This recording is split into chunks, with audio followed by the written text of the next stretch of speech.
ചാഴൂർ ഗ്രാമപഞ്ചായത്തിൽ 2024-25 ജനകീയാസൂത്രണ പദ്ധതിയുടെ ഭാഗമായി ചാഴൂർ കമ്മ്യൂണിറ്റി ഹാൾ അങ്കണത്തിൽ open gym, bio compost, SC യുവാക്കൾക്ക് വാദ്യോപകരണ വിതരണം എന്നീ പദ്ധതികളുടെ ഉദ്ഘാടനം നടന്നു. ചാഴൂർ ഗ്രാമപഞ്ചായത്ത് പ്രസിഡന്റ് KS മോഹൻദാസ് ഉദ്ഘാടനം ചെയ്തു. ഈ കമ്പോസ്റ്റിംഗ് യൂണിറ്റിന്റെ ഉദ്ഘാടനം പിന്നെ നമ്മൾ കഴിഞ്ഞ വർഷത്തിൽ തന്നെ വാദ്യോപകരണങ്ങൾ നൽകുന്നതിന് വേണ്ടിയുള്ള പദ്ധതി പഞ്ചായത്തിലുണ്ടായിരുന്നു. അങ്ങനെ ഈ 3 പദ്ധതികൾ ഉദ്ഘാടനമാണ് ഇവിടെ നടക്കുന്നത്. ഈ തുമ്പൂർമൊഴിയുടെ ഈ യൂണിറ്റ് ഒരെണ്ണം കൂടി ഉണ്ട്, നമ്മുടെ ആലപ്പാട് GLPSലാണ്. അപ്പം അതിന് മറ്റ് കൂടുതൽ വിശദാംശങ്ങളിലേക്കൊന്നും പോകുന്നില്ല. നമുക്കറിയാം, നവകേരളം, ഈ ക്ലീൻ കേരള അല്ലെങ്കിൽ മാലിന്യമുക്ത നവകേരളം എന്ന ആ മുദ്രാവാക്യം അതിൻ്റെ ലക്ഷ്യപ്രാപ്തിയിലെത്തുന്നതിന് വേണ്ടിയുള്ള വലിയ ശ്രമങ്ങളാണ് നമ്മുടെ കേരളത്തിലാകുന്നത്. വികസനകാര്യ standing committee chairman NN Joshi അധ്യക്ഷത വഹിച്ചു. ക്ഷേമകാര്യ standing committee chairperson Vineetha Benny, ward മെമ്പർമാരായ M. Sreerag, Omana PK, Shilly Shijumon, secretary Joy C. Varghese എന്നിവർ സംസാരിച്ചു.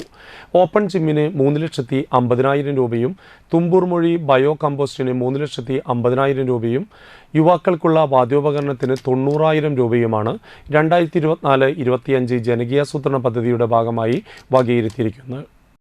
ഇതിൽ നമ്മൾ കൂടുതലായിട്ട് നമ്മൾ ചെയ്യേണ്ടത് ഓർഗാനിക് വേസ്റ്റ് ആണ്. അതായത് പച്ചക്കറി വേസ്റ്റ്, ഫുഡ് വേസ്റ്റ്, ഇങ്ങനെ വരുന്ന സാധനങ്ങൾ ഇതിലിടുകയും അതിനുള്ള ഒരു മീഡിയ ആണ് ഇവിടെ ഇരിക്കുന്നത്. അതായത് ഇനോക്കുലം എന്ന് പറയും, കോയർപിറ്റ് ഇനോക്കുലം എന്ന് പറയുന്ന ഒരു സംവിധാനമാണ്. വെള്ളം കൂടുതൽ വന്ന് നമ്മളിതിൽ ശ്രദ്ധിക്കേണ്ട ഒറ്റ കാര്യം, വെള്ളം അധികം ഇല്ലാതെ ഇതിലേക്ക് സാധനങ്ങൾ ഇടണം, മീൻസ് വേസ്റ്റ് ഇടണം.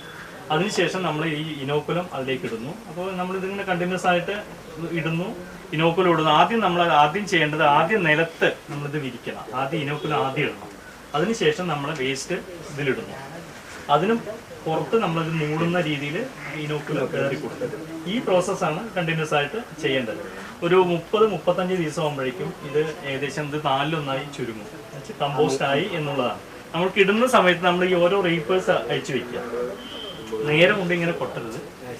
ഇത് അഴിച്ചു വെച്ചിട്ട് നമ്മുടെ വേസ്റ്റ് കൂടും തോറും ഇതിനെ മേലേക്ക് കയറ്റി വെക്കണം. അപ്പം ഇത് നിറഞ്ഞു കഴിഞ്ഞാൽ അടുത്തതിലേക്ക് പോവാം.